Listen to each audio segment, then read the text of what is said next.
A madadin Alhaji Hassan Nagari, Chief Security Kwankwasiya Saudiya, muna miƙa saƙon godiya bisa taimakon marayu da ya saba yi kuma yake kan yi.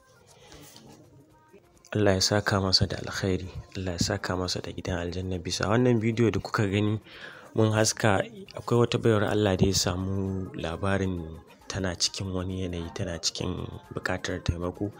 Mijinta ya gudu ya bar ta da ƙananan yara kuma gidanta ya rushe bisa yanayin damuna da muka shiga. Ya sa aka gyara mata gidanta kuma ya ɗauki naira 40,000 ya ba ta ya ce ta sai abinci.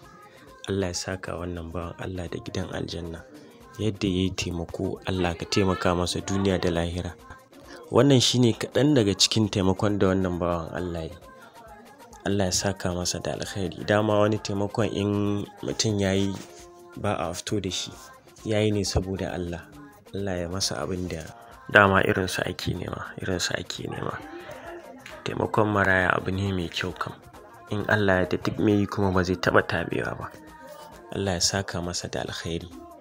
Wallahi mace ce mijinta ya gudu ya bar ta da yara ƙanana, aƙalla sun kai mutum 10. Ƙananan yara ne duk, babu mai ƙarfi a ciki. Ya samu labarinta kuma ya sa aka gyara musu gidansu. Gashi nan duk bidiyon yadda kuke gani, akwai katanga da ta rushe, aka ɗaga, aka gyara, aka yi filasta ko'ina, kuma aka ɗauki kuɗin abinci da kuɗin cefane aka bata. Bisa labarin da aka samu tana cikin wani hali. To Allah ya saka mai da alkhairi, Allah ya saka masa da alkhairi. Kuma ba wannan ne taimako na farko da ya fara ba. Ya daɗe yana yi. Tabbas ya daɗe yana yi.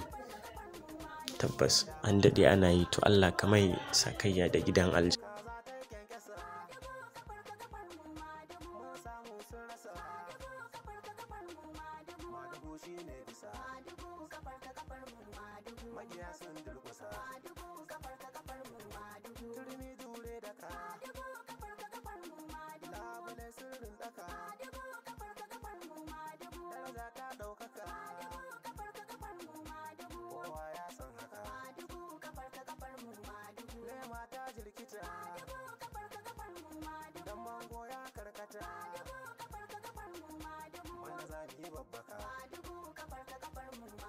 Sai mun kone duka.